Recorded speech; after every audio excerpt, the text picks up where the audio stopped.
souhait ridicule. Si vous étiez moins raisonnable, je me garderais bien de venir vous conter la folle et peu galante fable que je m'en vais vous débiter. Une aune de boudin en fournit la matière, une aune de boudin, ma chère. Quelle pitié, c'est une horreur, s'écriait une précieuse, qui, toujours tendre et sérieuse, ne veut ouïr parler que d'affaires de cœur. Mais vous, qui mieux qu'âme qui vive, savez charmer en racontant, et dont l'expression est toujours si naïve que l'on croit voir ce qu'on entend, qui savez ce qu'est la manière dont quelque chose est inventé, qui beaucoup plus que la matière de tout récit fait la beauté, vous aimerez ma fable et sa moralité. J'en ai, j'ose le dire, une assurance entière. Il était une fois un pauvre bûcheron qui, las de sa pénible vie, avait, disait-il, grande envie de s'aller reposer au bord de l'Achéron. Représentant dans sa douleur profonde que depuis qu'il était au monde, le ciel cruel n'avait jamais voulu remplir un seul de ses souhaits. Un jour que dans le bois il se mit à se plaindre, à lui, la foudre en main, Jupiter s'apparut. On aurait peine à bien dépeindre la peur que le bonhomme en eut.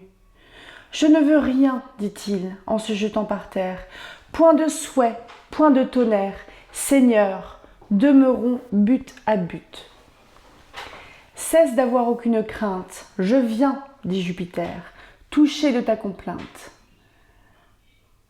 Te faire voir le tort que tu me fais. Écoute donc, je te promets, moi qui du monde entier suis le souverain maître, d'exaucer pleinement les 3 premiers souhaits que tu voudras former sur quoi que ce puisse être. Vois ce qui peut te rendre heureux, vois ce qui peut te satisfaire, et comme ton bonheur dépend tout de tes vœux, songe-y bien avant que de les faire. À ces mots, Jupiter dans les cieux remonta, et le gai bûcheron, embrassant sa falourde, pour retourner chez lui sur son dos, la jeta. Cette charge jamais ne lui parut moins lourde. « Il ne faut pas, disait-il entre-temps, dans tout ceci rien faire à la légère. Il faut, le cas est important, en prendre avis de notre mégère. Ça, dit-il, en entrant sous son toit de fougère. Faisons, Fanchon, grand feu, grande chair, nous sommes riches à jamais, et nous n'avons qu'à faire des souhaits. Là-dessus, tout au long le fait, il lui raconte. À ce récit, l'épouse vive et prompte forma dans son esprit 1000 vastes projets. Mais considérant l'importance de s'y conduire avec prudence, « Blaise, mon cher ami, dit-elle à son époux, ne gâtons rien par notre impatience. Examinons bien entre nous ce qu'il faut faire en pareille occurrence. Remettons à demain notre premier souhait et consultons notre chevet. » « Je l'entends bien ainsi, dit le bonhomme Blaise, mais va tirer du vin derrière ses fagots. » À son retour, il but, et goûtant à son aise près d'un grand feu la douceur du repos, il dit, en s'appuyant sur le dos de sa chaise, « Pendant que nous avons une si bonne braise, qu'une aune de boudin viendrait bien à propos. » À peine acheva-t-il de prononcer ces mots, que sa femme aperçut, grandement étonnée, un boudin fort long, qui, partant d'un des coins de la cheminée, s'approchait d'elle en serpentant. Elle fit un cri dans l'instant, mais jugeant que cette aventure avait pour cause le souhait que par bêtise toute pure son homme imprudent avait fait, il n'est point de pouille et d'injure, que de dépit et de courroux, elle ne dit au pauvre époux. « Quand on peut, disait-elle, obtenir un empire, de l'ordre des perles, des rubis, des diamants, de beaux habits, est-ce alors du boudin qu'il faut que l'on désire ? » « Eh bien, j'ai tort, dit-il, j'ai mal placé mon choix. J'ai commis une faute énorme, je ferai mieux une autre fois. »« Bon, bon, dit-elle, attendez-moi sous l'orme, pour faire un tel souhait, il faut être bien bœuf. » L'époux, plus d'une fois, emporté de colère, pensa faire tout bas le souhait d'être veuf. Et peut-être entre nous, ne pouvait-il mieux faire. Les hommes, disait-il, pour souffrir sont bien nés. Peste soit du boudin, et du boudin encore. Plût à Dieu, maudite pécore, qu'il te pendît au bout du nez. La prière, aussitôt du ciel, fut écoutée. Et dès que le mari La parole lâcha, au nez de l'épouse irritée, l'aune de boudin s'attacha. Ce prodige imprévu grandement la fâcha. Fanchon était jolie, elle avait bonne grâce, et pour dire sans phare la vérité du fait, cet ornement en cette place ne faisait pas un bon effet. Si ce n'est qu'en pendant sur le bas du visage, il l'empêchait de parler aisément. Pour un époux, merveilleux avantage, et si grand qu'il pensa, dans cet heureux moment, ne souhaitait rien davantage. Je pourrais bien, disait-il à part soi, après un malheur si funeste, avec le souhait qui me reste, tout d'un plein saut me faire roi. Rien n'égale, il est vrai, la grandeur souveraine, mais encore faut-il songer comment serait faite la reine, et dans quelle douleur ce serait la plongée de l'aller placer sur un trône, avec un nez plus long qu'une aune. Il faut l'écouter sur cela, et qu'elle-même, elle soit la maîtresse de devenir une grande princesse, en conservant l'horrible nez qu'elle a, ou de demeurer bûcheronne avec un nez comme une autre personne, et telle qu'elle l'avait avant ce malheur-là.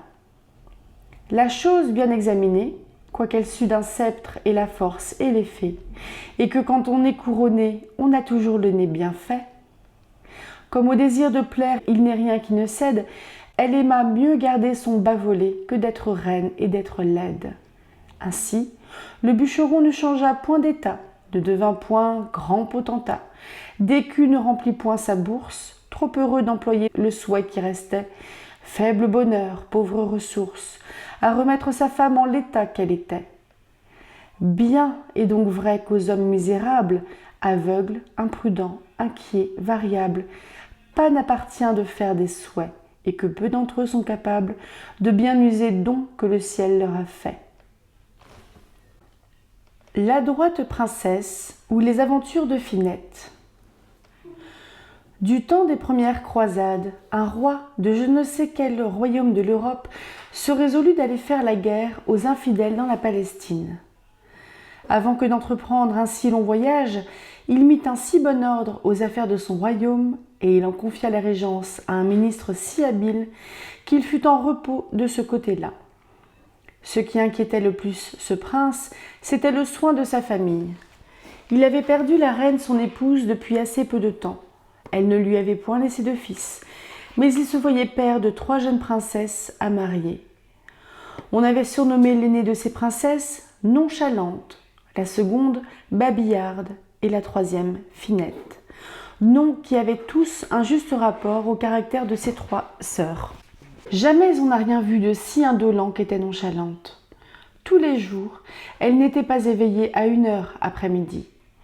On la traînait à l'église telle qu'elle sortait de son lit, sa coiffure en désordre, sa robe détachée.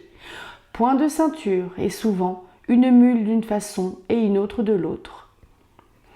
Babillarde menait une autre sorte de vie. Cette princesse était fort vive et n'employait que peu de temps pour sa personne. Mais elle avait une envie de parler si étrange que, depuis qu'elle était éveillée jusqu'à ce qu'elle fût endormie, la bouche ne lui fermait pas. La sœur cadette de ces 2 princesses était d'un caractère bien différent. Elle agissait incessamment de l'esprit et de sa personne. Elle avait une vivacité surprenante et elle s'appliquait à en faire un bon usage. Elle savait parfaitement bien danser, chanter, jouer des instruments, réussissait avec une adresse admirable à tous les petits travaux de la main qui amusent d'ordinaire les personnes de son sexe. Mettait l'ordre et la règle dans la maison du roi. Ses talents ne se bornaient pas là. Elle avait beaucoup de jugement et une présence d'esprit si merveilleuse qu'elle trouvait sur le champ des moyens pour sortir de toutes sortes d'affaires. La princesse donna, en plusieurs autres occasions, des marques de sa pénétration et de sa finesse d'esprit. Elle en donna tant que le peuple lui donna le surnom de Finette. Le roi l'aimait beaucoup plus que ses autres filles, et il faisait un si grand fond sur son bon sens que s'il n'avait point eu d'autre enfant qu'elle, il serait parti sans inquiétude, mais il se défiait autant de la conduite de ses autres filles qu'il se reposait sur celle de Finette. Ainsi, pour être sûr des démarches de sa famille, comme il se croyait sûr de celles de ses sujets, il prit les mesures que je vais dire. Il alla trouver une fée des plus habiles. Il lui représenta l'inquiétude où il était, louchant ses filles. « Ce n'est pas, lui dit ce prince, que les 2 aînées dont je m'inquiète aient jamais fait la moindre chose contre leur devoir, mais elles ont si peu d'esprit, elles sont si imprudentes et vivent dans une si grande désoccupation que je crains que, pendant mon absence, elles n'aillent s'embarquer dans quelque folle intrigue pour trouver de quoi s'amuser. Pour Finette, je suis sûre de sa vertu. Cependant, je la traiterai comme les autres, pour faire tout égal. C'est pourquoi, sage fée, je vous prie de me faire 3 quenouilles de verre pour mes filles, qui soient faites avec un tel art que chaque quenouille ne manque pas de se casser, sitôt que celle à qui elle appartiendra fera quelque chose contre sa gloire. » Comme cette fée était des plus habiles, elle donna à ce prince 3 quenouilles enchantées et travaillait avec tous les soins nécessaires pour le dessein qu'il avait. Mais il ne fut pas content de cette précaution. Il mena les princesses dans une tour fort haute qui était bâtie dans un lieu bien désert. Le roi dit à ses filles qu'il leur ordonnait de faire leur demeure dans cette tour pendant tout le temps de son absence et qu'il leur défendait d'y recevoir aucune personne que ce fût.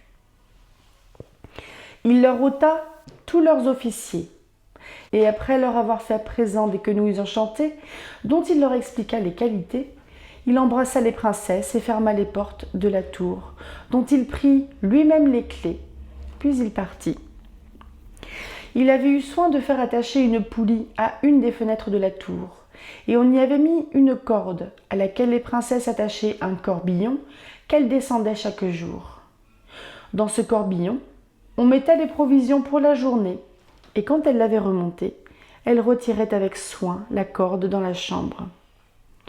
Nonchalante et babillarde menait dans cette solitude une vie qui les désespérait. Elle s'ennuyait à un point qu'on ne saurait exprimer. Mais il fallait prendre patience, car on leur avait fait la quenouille si terrible qu'elle craignait que la moindre démarche un peu équivoque ne la fît casser. Pour Finette, elle ne s'ennuyait point du tout.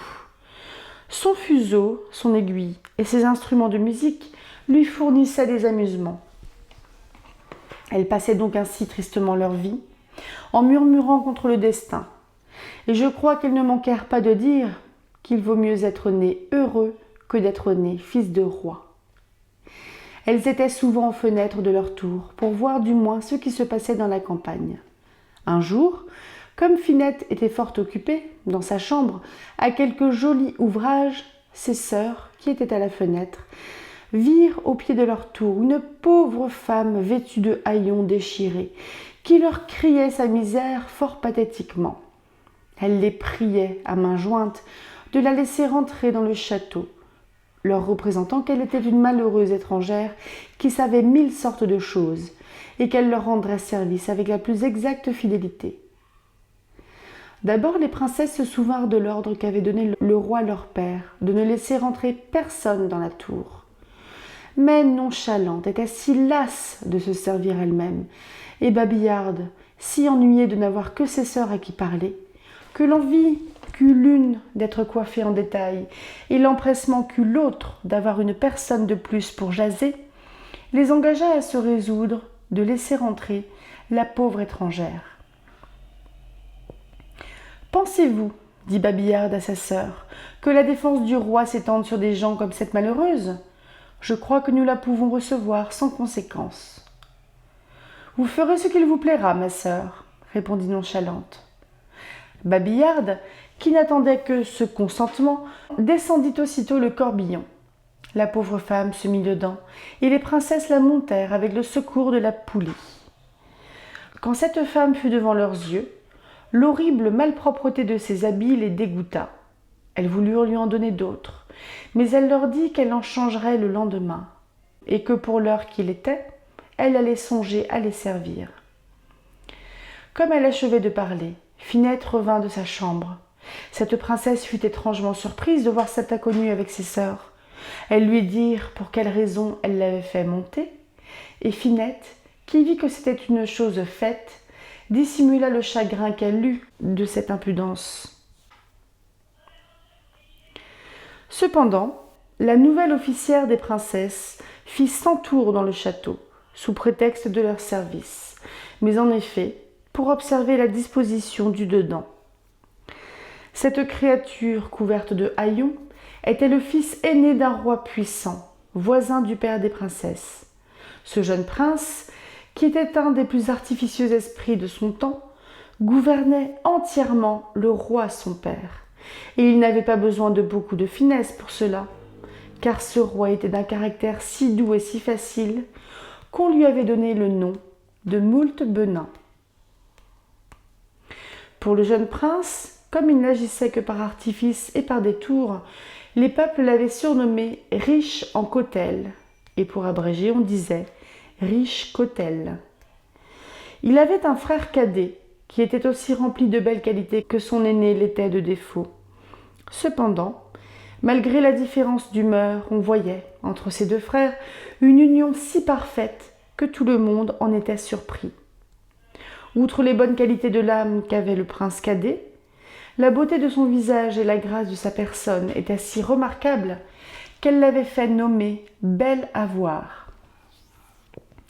Et riche Cotel jeta les haillons qui le couvraient et laissa voir des habits de cavalier tout couverts d'or et de pierreries.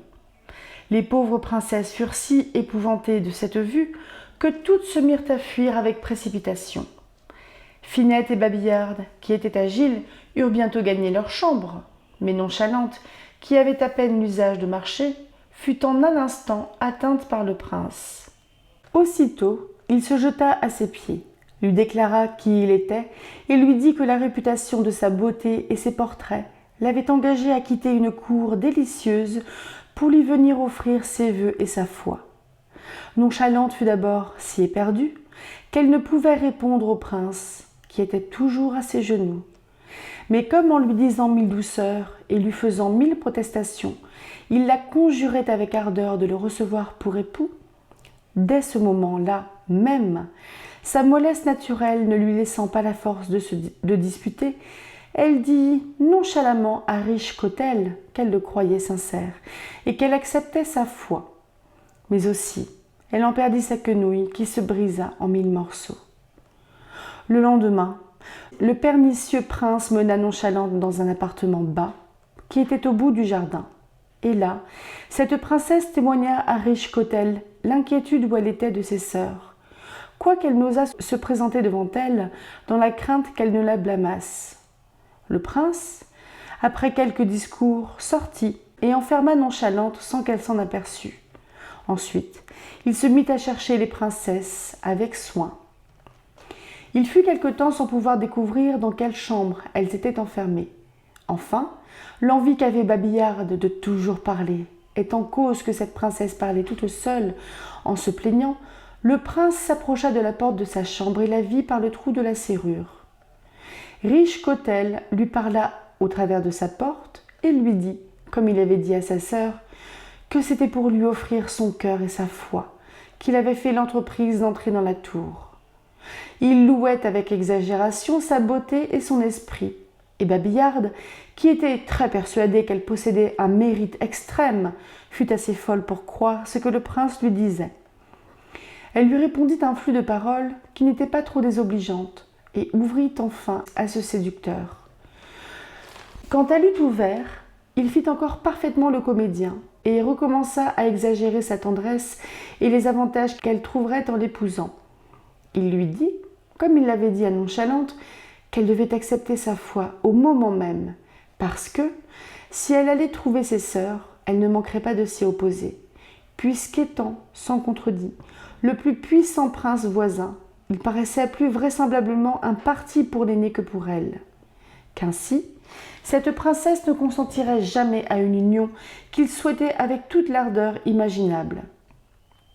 Babillarde, après bien des discours qui ne signifiaient rien, fut aussi extravagante qu'avait été sa sœur. Elle accepta le prince pour époux et ne se souvint des effets de sa quenouille de verre qu'après que cette quenouille se fut cassée en 100 pièces.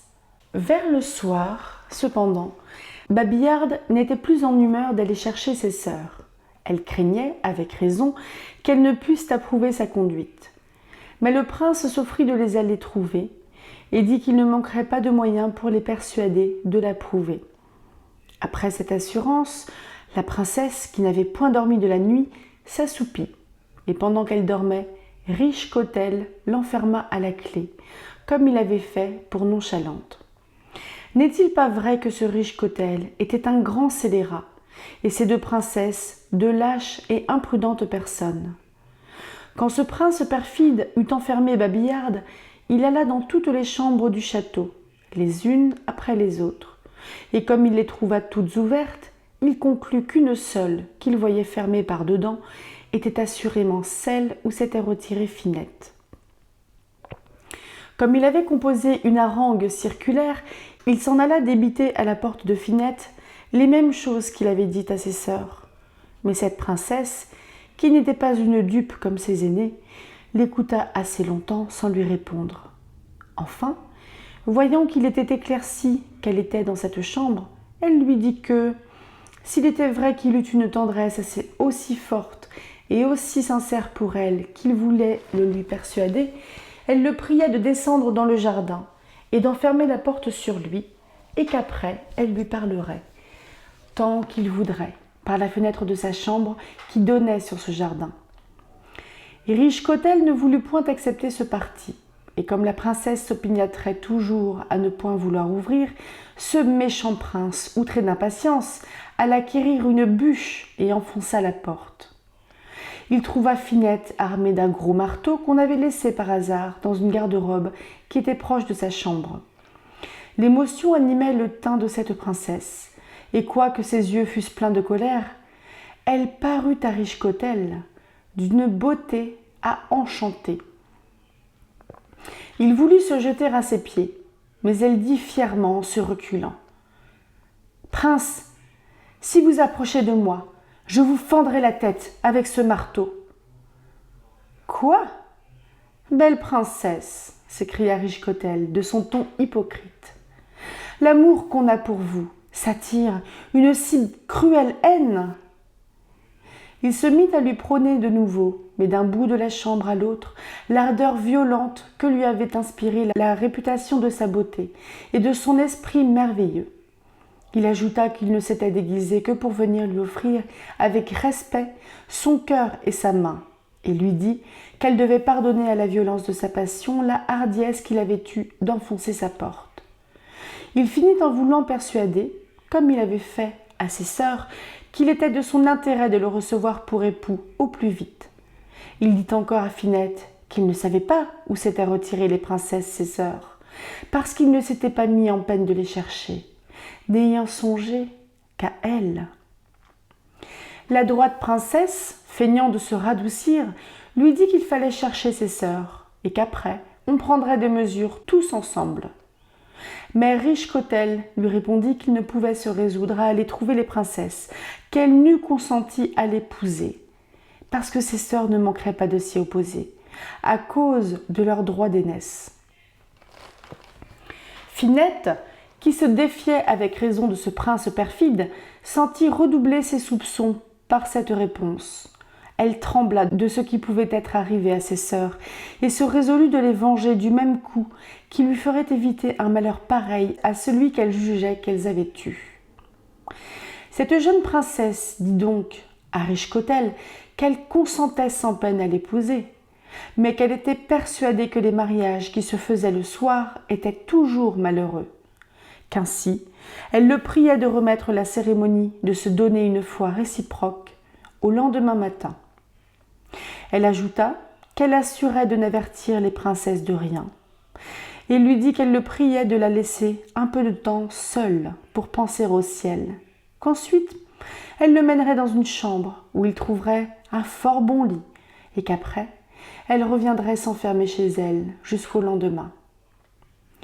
Riche-Cotel, qui n'était pas un fort courageux personnage et qui voyait toujours Finette armée du gros marteau, dont elle badinait comme on fait d'un éventail, et Riche-Cotel, dis-je, consentit à ce que souhaitait la princesse et se retira pour la laisser quelque temps méditer. Il ne fut pas plus tôt éloigné que Finette courut faire un lit sur le trou d'un égout qui était dans une chambre du château. Cette chambre était aussi propre qu'une autre, Mais on jetait dans le trou de cet égout, qui était fort spacieux, toutes les ordures du château. Finette mit sur ce trou 2 bâtons croisés, très faibles. Puis elle fit bien proprement un lit par-dessus et s'en retourna aussitôt dans sa chambre. Un moment après, Richecotel y revint et la princesse le conduisit où elle venait de faire le lit et se retira. Le prince, sans se déshabiller, se jeta sur le lit avec précipitation, et sa pesanteur ayant fait tout d'un coup rompre les petits bâtons, il tomba au fond de l'égout sans pouvoir se retenir, en se faisant 20 bosses à la tête et en se fracassant de tous côtés. La chute du prince fit un grand bruit dans le tuyau. D'ailleurs, il n'était pas éloigné de la chambre de Finette. Elle sut aussitôt que son artifice avait eu tout le succès qu'elle s'était promis, et elle ressentit une joie secrète qui lui fut extrêmement agréable. On ne peut pas décrire le plaisir qu'elle eut de l'entendre barboter dans l'égout. Il méritait bien cette punition, et la princesse avait raison d'en être satisfaite. Mais sa joie ne l'occupait pas si fort qu'elle ne pensa plus à ses sœurs. Son premier soin fut d'aller les chercher. Il lui fut facile de trouver Babillarde. Richecotel, après avoir enfermé cette princesse à double tour, avait laissé la clé à sa chambre. Finette entra dans cette chambre avec empressement, et le bruit qu'elle fit réveilla sa sœur en sursaut. Elle fut bien confuse en la voyant. Finette lui raconta de quelle manière elle s'était défaite du prince fourbe, qui était venu pour les outrager. Babillarde fut frappée de cette nouvelle comme d'un coup de foudre, car malgré son caquet, elle était si peu éclairée qu'elle avait cru, ridiculement, tout ce que Richecotel lui avait dit. Il y a encore des dupes comme celle-là au monde. Cependant, Richecotel passa la nuit fort mal à son aise, et quand le jour fut venu, il ne fut guère mieux.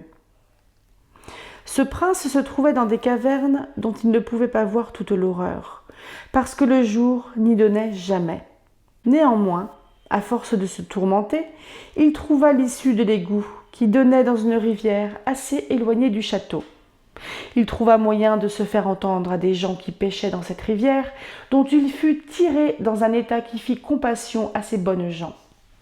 Il se fit transporter à la cour du roi son père pour se guérir à loisir, et la disgrâce qui lui était arrivée lui fit prendre une si forte haine contre Finette qu'il songea moins à se guérir qu'à se venger d'elle. Cette princesse passa des moments bien tristes. La gloire lui était 1000 fois plus chère que la vie, et la honteuse faiblesse de ses sœurs la mettait dans un désespoir dont elle avait peine à se rendre maîtresse. Richecotel, qui était déjà un habile fourbe, rappela tout son esprit, depuis son aventure, pour devenir fourbissime. L'égout ni les contusions ne lui donnaient pas tant de chagrin que le dépit d'avoir trouvé quelqu'un plus fin que lui.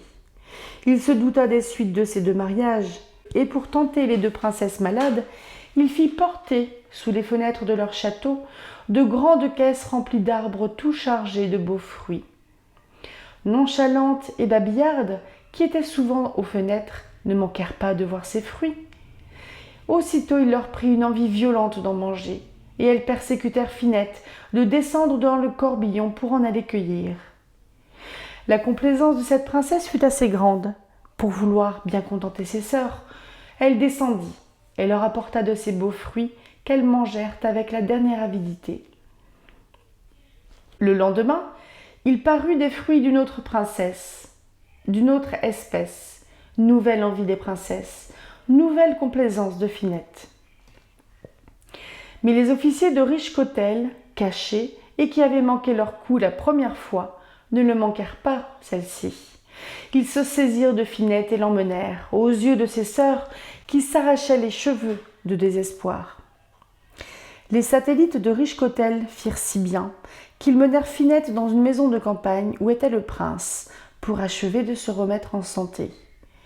Comme il était transporté de fureur contre cette princesse, il lui dit 100 choses brutales, à quoi elle répondait toujours avec une fermeté et une grandeur d'âme digne d'une héroïne comme elle l'était. Enfin, après l'avoir gardée quelques jours prisonnière, il la fit conduire au sommet d'une montagne extrêmement haute, et il y arriva lui-même un moment après elle.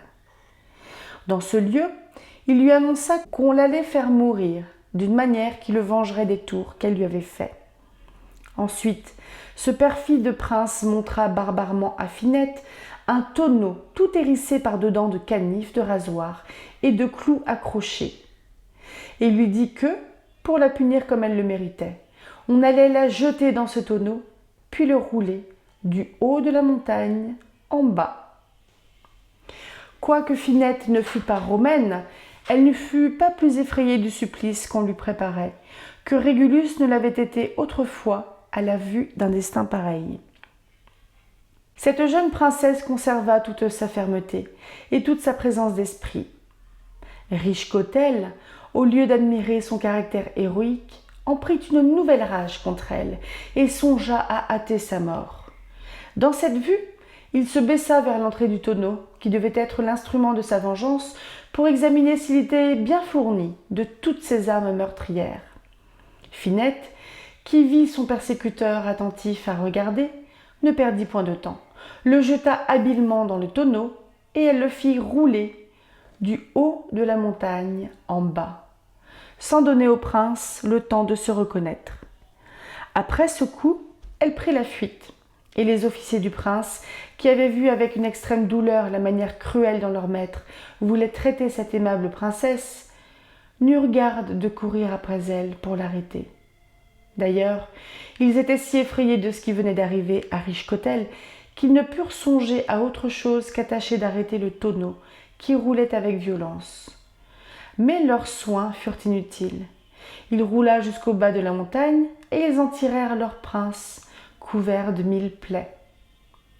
L'accident de Richecotel mit au désespoir le roi moult Benin et le prince bel à voir. Pour les peuples de leurs états, ils n'en furent point touchés. Richecotel en était très haï, et même l'on s'étonnait de ce que le jeune prince, qui avait des sentiments si nobles et si généreux, pût tant aimer cet indigne aîné. Mais tel était le bon naturel de bel à voir, qu'il s'attachait à tous ceux de son sang, et Richecotel avait toujours eu l'adresse de lui témoigner tant d'amitié que ce généreux prince n'aurait jamais pu se pardonner de n'y pas répondre avec vivacité. Bel à voir eut donc une douleur violente des blessures de son frère, et il mit tout en usage pour lâcher de les guérir promptement. Cependant, malgré les soins empressés que tout le monde en prit, rien ne soulageait Richecotel. Au contraire, ses plaies semblaient toujours s'envenimer de plus en plus, à un tel point qu'on vit bien qu'il fallait qu'il en mourût. Bel à voir en fut pénétré de douleur, et Richecotel, perfide jusqu'à son dernier moment, songea à abuser de la tendresse de son frère. « Vous m'avez toujours aimé par rapport à la vie. Je meurs. Mais si je vous ai été véritablement cher, promettez-moi de m'accorder la prière que je vais vous faire. » Bel à voir, qui dans l'état où il voyait son frère se sentait incapable de lui rien refuser, lui promit, avec les plus terribles serments, de lui accorder tout ce qu'il lui demanderait. Aussitôt que Richecotel eut entendu ces serments, il dit à son frère en l'embrassant : « Je meurs consolé, prince, puisque je serai vengé. Car la prière que j'ai à vous faire, c'est de demander Finette en mariage, aussitôt que je serai mort. Vous obtiendrez sans doute cette maligne princesse, et dès qu'elle sera en votre pouvoir, vous lui plongerez un poignard dans le sein. »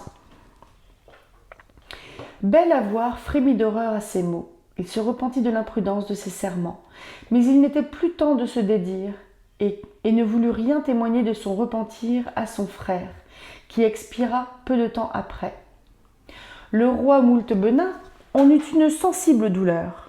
Pour son peuple, loin de regretter Richecotel, il fut ravi que sa mort assurât la succession du royaume à Bel à voir, dont le mérite était chéri de tout le monde.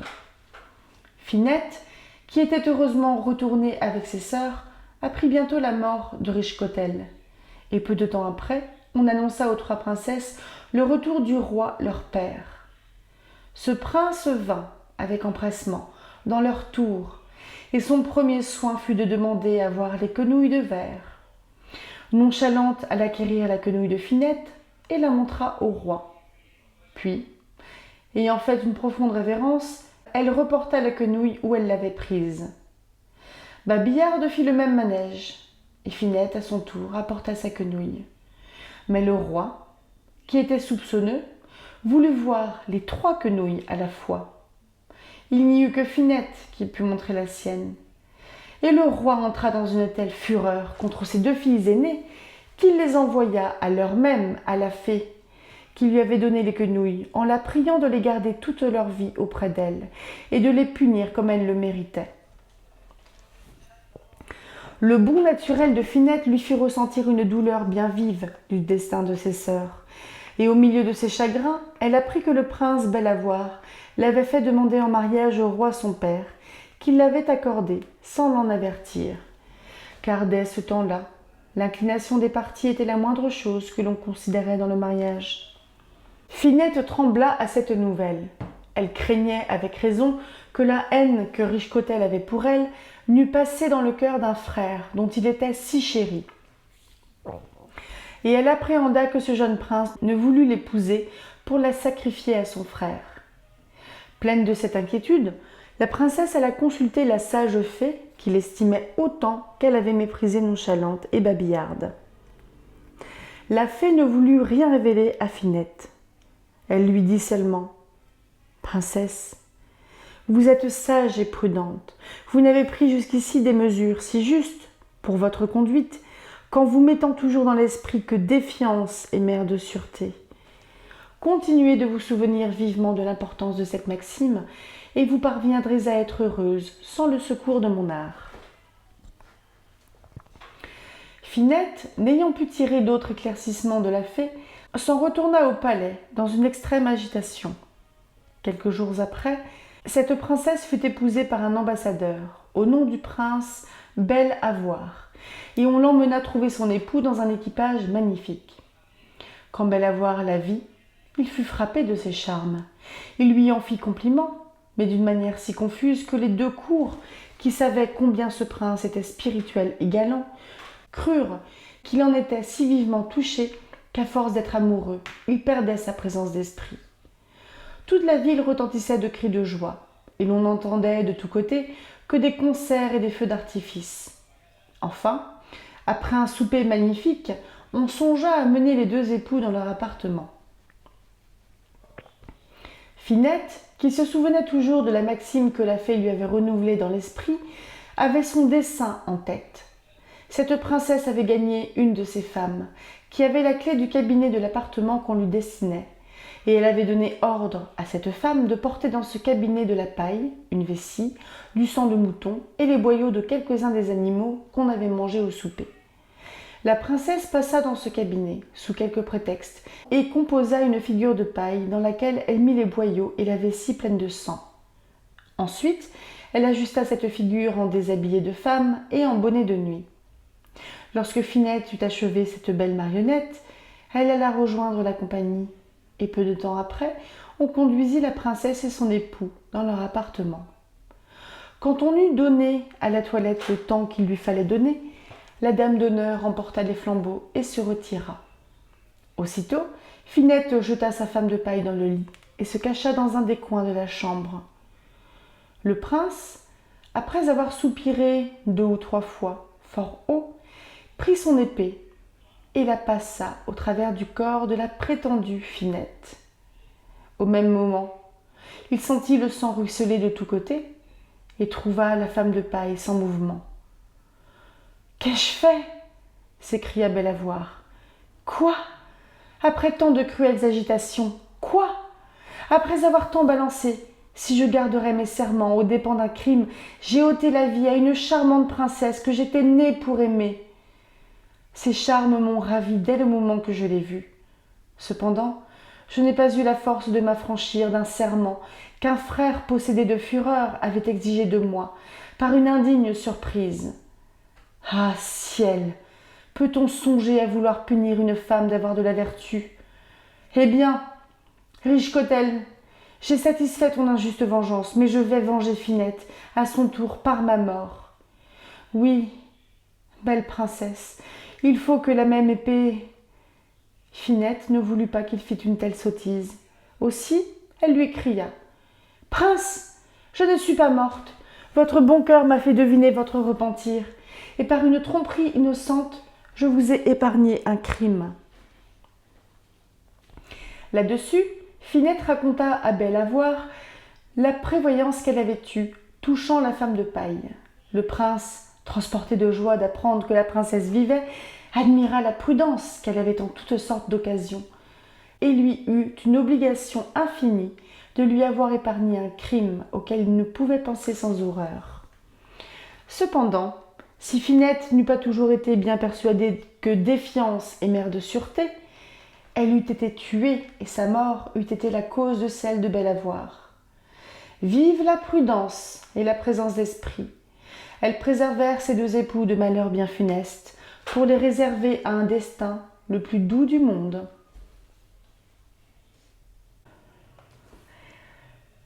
Grisélidis à Mademoiselle. En vous offrant, jeune et sage beauté, ce modèle de patience, je ne me suis jamais flattée que par vous, de tout point, il serait imité, s'en serait trop en conscience. Mais Paris, où l'homme est poli, où le beau sexe né pour plaire trouve son bonheur accompli, de tous côtés est si rempli d'exemples du vice contraire qu'on ne peut en toute saison, pour s'en garder ou s'en défaire, avoir trop de contrepoison. Une dame, aussi patiente que celle dont ici je relève le prix, serait partout une chose étonnante, mais ce serait un prodige à Paris. Les femmes y sont souveraines, tout s'y règle selon leurs vœux. Enfin, c'est un climat heureux qui n'est habité que de reines. Ainsi, je vois que de toute façon, Grisélidis y sera peu prisée, et qu'elle y donnera matière de riser par ses trop antiques leçons. Ce n'est pas que patience ne soit une vertu des dames de Paris, mais par un long usage elles ont la science de la faire exercer par leur propre mari. Nouvelle. Au pied des célèbres montagnes où le Pô, s'échappant de dessous ses roseaux, va dans le sein des prochaines campagnes promener ses naissantes eaux, vivait un jeune et vaillant prince, les délices de sa province. Le ciel, en le formant, sur lui tout à la fois versa ce qu'il a de plus rare, ce qu'entre ses amis d'ordinaire il sépare et qu'il ne donne qu'au grand roi.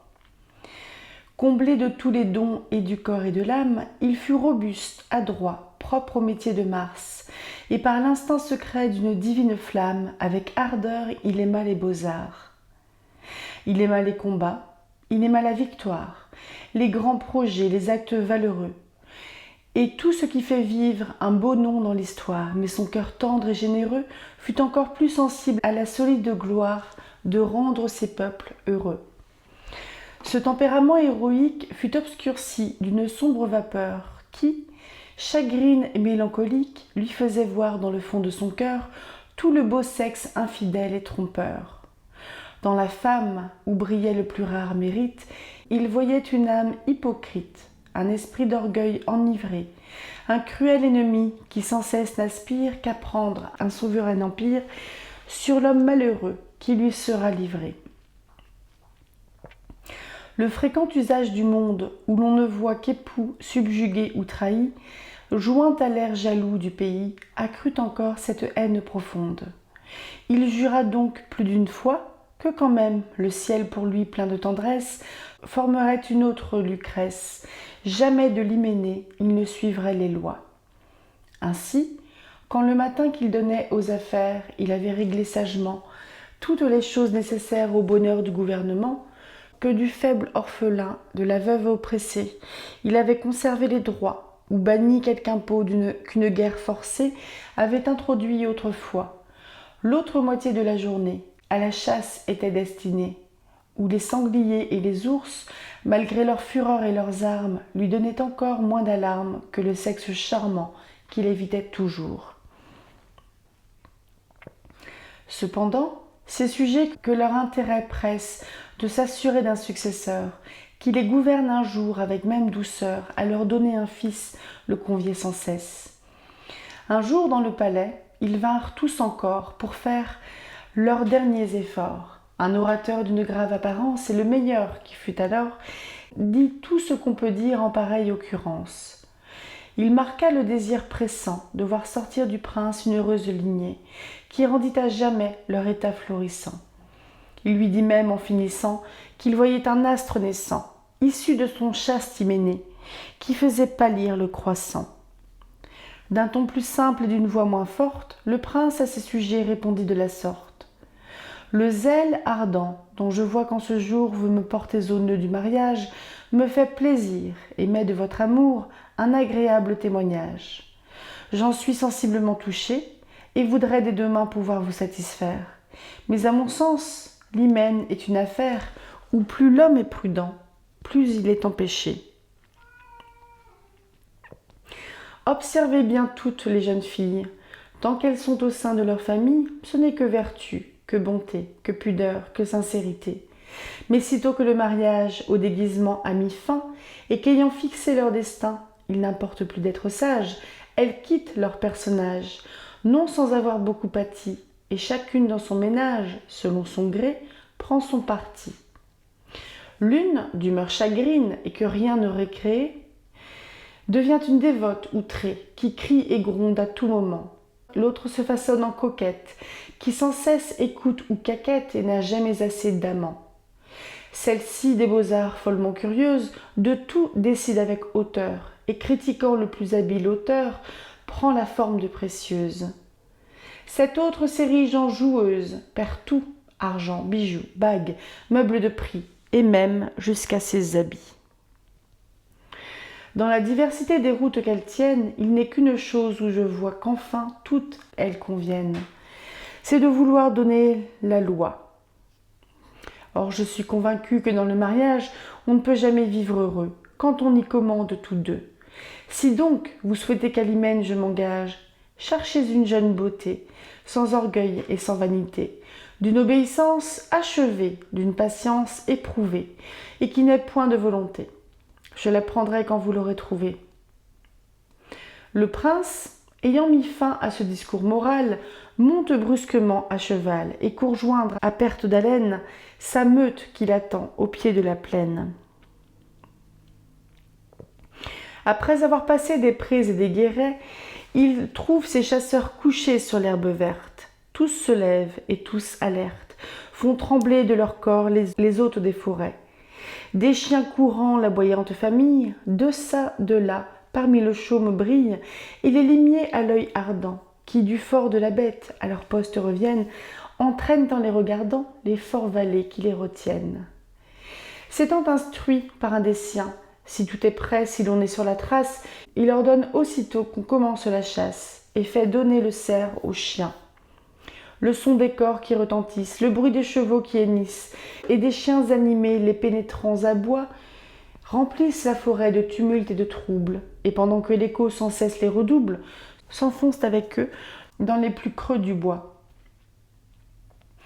Le prince, par hasard ou par sa destinée, prit une route détournée, où nul des chasseurs ne le suit. Plus il court, plus il s'en sépare. Enfin, à tel point il s'égare que des chiens et des cors il n'entend plus le bruit. L'endroit où le menace sa bizarre aventure, clair de ruisseaux et sombre de verdure, saisissait les esprits d'une secrète horreur. La simple et naïve nature s'y faisait voir, et si belle et si pure, que 1000 fois il bénit son erreur. Rempli des douces rêveries qu'inspirent les grands bois, les eaux et les prairies, il sent soudain frapper et son corps et ses yeux par l'objet le plus agréable, le plus doux et le plus aimable qu'il eût jamais vu sous les cieux. C'était une jeune bergère qui filait au bord d'un ruisseau et qui, conduisant son troupeau d'une main sage et ménagère, tournait son agile fuseau. Elle aurait pu dompter les cœurs les plus sauvages. Des lys, son teint à la blancheur et sa naturelle fraîcheur s'étaient toujours sauvés à l'ombre des bocages. Sa bouche, de l'enfance, avait tout l'agrément, et ses yeux qu'adoucit une brune paupière, plus bleue que n'est le firmament, avaient aussi plus de lumière. Le prince, avec transport, dans le bois se glissant, contemple les beautés dont son âme est émue. Mais le bruit qu'il fait en passant de la belle sur lui fit détourner la vue. Dès qu'elle se vit aperçue, d'un brillant incarnat la prompte et vive ardeur, de son beau teint redoubla la splendeur. Et sur son visage épandu, y fit triompher la pudeur. Sous le voile innocent de cette honte aimable, le prince découvrit une simplicité, une douceur, une sincérité, dont il croyait le beau sexe incapable et qu'il voit là dans toute leur beauté. Saisi d'une frayeur pour lui toute nouvelle, il s'approche, interdit, et plus timide qu'elle, lui dit d'une tremblante voix que de tous ses veneurs il a perdu la trace, et lui demande si la chasse n'a point passé quelque part dans le bois. « Rien n'a paru, Seigneur, dans cette solitude, dit-elle, et nul ici que vous seul n'est venu, mais n'ayez point d'inquiétude, je remettrai vos pas sur un chemin connu. » « De mon heureuse destinée je ne puis, lui dit-il, trop rendre grâce aux dieux. Depuis longtemps je fréquente ces lieux, mais j'avais ignoré jusqu'à cette journée ce qu'ils ont de plus précieux. » Dans ce temps, elle voit que le prince se baisse sur le moite bord du ruisseau pour étancher dans le cours de son eau la soif ardente qui le presse. « Seigneur, attendez un moment, dit-elle, et courant promptement vers sa cabane, elle y prend une tasse qu'avec joie et de bonne grâce, elle présente à ce nouvel amant. Les vases précieux de cristal et d'agate, où l'or en 1000 endroits éclate, et qu'un art curieux avec soin façonna, n'eurent jamais pour lui, dans leur pompe inutile, tant de beauté que le vase d'argile que la bergère lui donna. Cependant, pour trouver une route facile qui mène le prince à la ville, il traverse des bois, des rochers escarpés et de torrents entrecoupés. Le prince n'entre point dans de routes nouvelles, sans en bien observer tous les lieux d'alentour, et son ingénieux amour, qui songeait au retour, en fit une carte fidèle. Dans un bocage sombre et frais, enfin la bergère le mène, où, de dessous ses branchages épais, il voit au loin dans le sein de la plaine les toits dorés de son riche palais. S'étant séparé de la belle, touché d'une vive douleur, à pas lents il s'éloigne d'elle, chargé du trait qui lui perce le cœur. Le souvenir de sa tendre aventure avec plaisir le conduisit chez lui, mais dès le lendemain, il sentit sa blessure et se vit accablé de tristesse et d'ennui. Dès qu'il le peut, il retourne à la chasse, où de sa suite adroitement, il s'échappe et se débarrasse, pour s'égarer heureusement. Des arbres et des monts, les cimes élevées, qu'avec grand soin il avait observés, et les avis secrets de son fidèle amour, le guidèrent si bien que malgré les traverses de 100 routes diverses, de sa jeune bergère il trouva le séjour. Il sut qu'elle n'a plus que son père avec elle, que Griselidis on l'appelle, qu'ils vivent doucement du lait de leurs brebis, et que de leur toison, qu'elle seule elle file, sans avoir recours à la ville, ils font eux-mêmes leurs habits.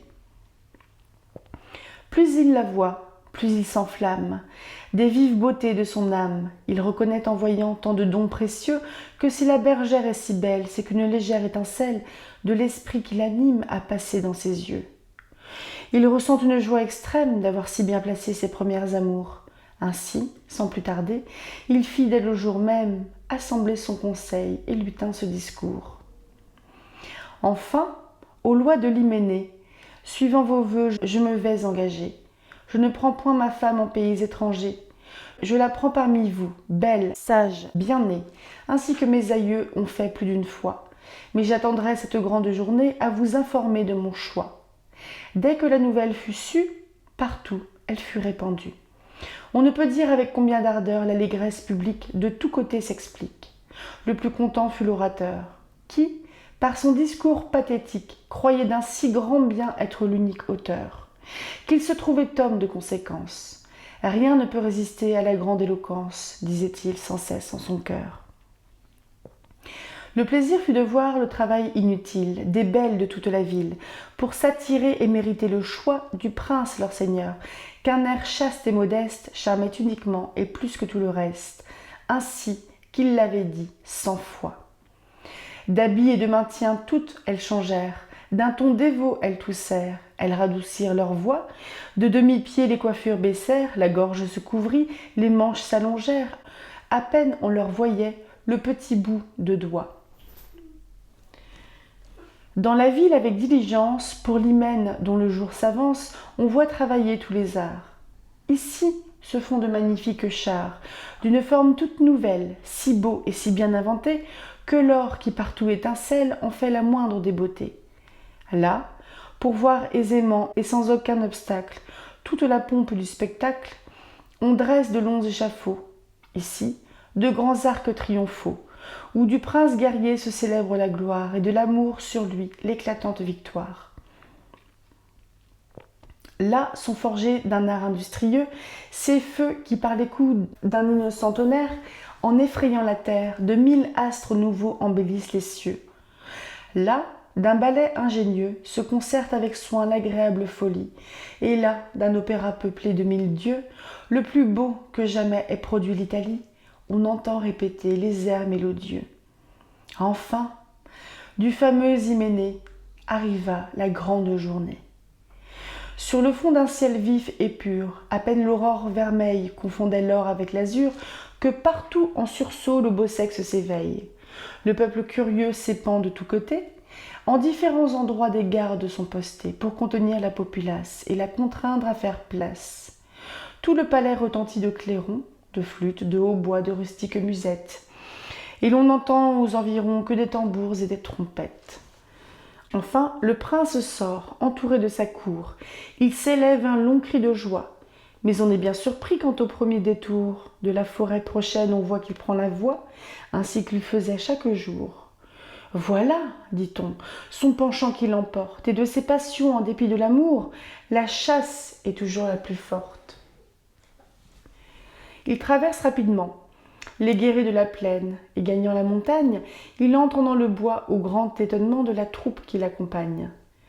Après avoir passé par différents détours, que son cœur amoureux se plaît à reconnaître, il trouve enfin la cabane champêtre où logent ses tendres amours. Grisélidis, de l'hymen informé, par la voix de la renommée, en avait pris son bel habillement. Et pour en aller voir la pompe magnifique, de dessous sa case rustique sortait en ce même moment. « Où courez-vous, si prompte et si légère ?» lui dit le prince en l'abordant, et tendrement la regardant. « Cessez de vous hâter, trop aimable bergère, la noce où vous allez et dont je suis l'époux ne saurait se faire sans vous. Oui, je vous aime et je vous ai choisi, entre 1000 jeunes beautés, pour passer avec vous le reste de ma vie, si toutefois mes vœux ne sont pas rejetés. »« Ah !» dit-elle, « Seigneur, je n'ai garde de croire que je sois destinée à ce comble de gloire. Vous cherchez à vous divertir ? » ?»« Non, non, dit-il, je suis sincère. J'ai déjà pour moi votre père. » Le prince avait eu soin de l'en faire avertir. « Daignez, bergère, y consentir. C'est là tout ce qui reste à faire. Mais afin qu'entre nous une solide paix éternellement se maintienne, il faudrait me jurer que vous n'aurez jamais d'autre volonté que la mienne. »« Je le jure, dit-elle, et je vous le promets. Si j'avais épousé le moindre du village, j'obéirais, son joug me serait doux. Hélas, combien donc d'avantages si je viens à trouver en vous et mon seigneur et mon époux. » Ainsi le prince se déclare, et pendant que la cour applaudit à son choix, il porte la bergère à souffrir qu'on la part des ornements qu'on donne aux épouses des rois. Celles qu'à cet emploi leur devoir intéresse entrent dans la cabane, et là, diligemment, mettent tout leur savoir et toute leur adresse à donner de la grâce à chaque ajustement. Dans cette hutte où l'on se presse, les dames admirent sans cesse avec quel art la pauvreté s'y cache sous la propreté. Et cette rustique cabane, que couvre et rafraîchit un spacieux platane, leur semble un séjour enchanté. Enfin, de ce réduit sort, pompeuse et brillante, la bergère charmante. Ce ne sont qu'applaudissements sur sa beauté, sur ses habillements.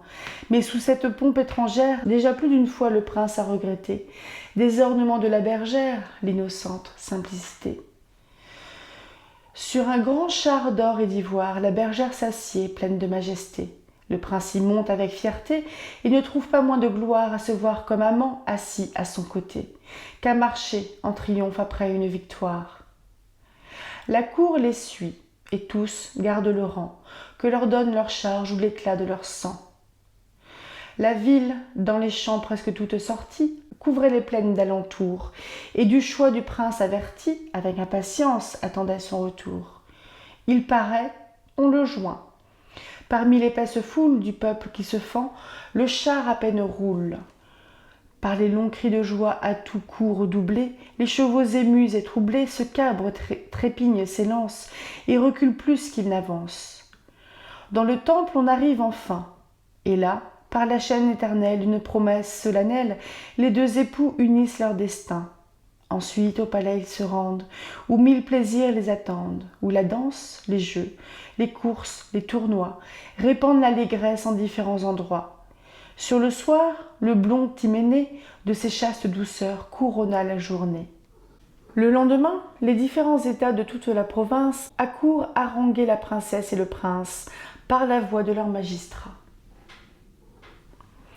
De ces dames environnées, Grisélidis, sans paraître étonnée, en princesse les entendit, en princesse leur répondit. Elle fit toute chose avec tant de prudence qu'il sembla que le ciel eût versé ses trésors avec encore plus d'abondance sur son âme que sur son corps. Par son esprit, par ses vives lumières, du grand monde aussitôt elle prit les manières, et même, dès le premier jour, des talents, de l'humeur des dames de sa cour, elle se fit si bien instruire que son bon sens jamais embarrassé eut moins de peine à les conduire que ses brebis du temps passé. Avant la fin de l'an, des fruits de l'Hyménée, le ciel bénit leur couche fortunée. Ce ne fut pas un prince, on l'eût bien souhaité, mais la jeune princesse avait tant de beauté que l'on ne songea plus qu'à conserver sa vie. Le père, qui lui trouve un air doux et charmant, la venait voir de moment en moment, et la mère, encore plus ravie, la regardait incessamment. Elle voulut la nourrir elle-même. « Ah, dit-elle, comment m'exempter de l'emploi que ces cris demandent de moi, sans une ingratitude extrême?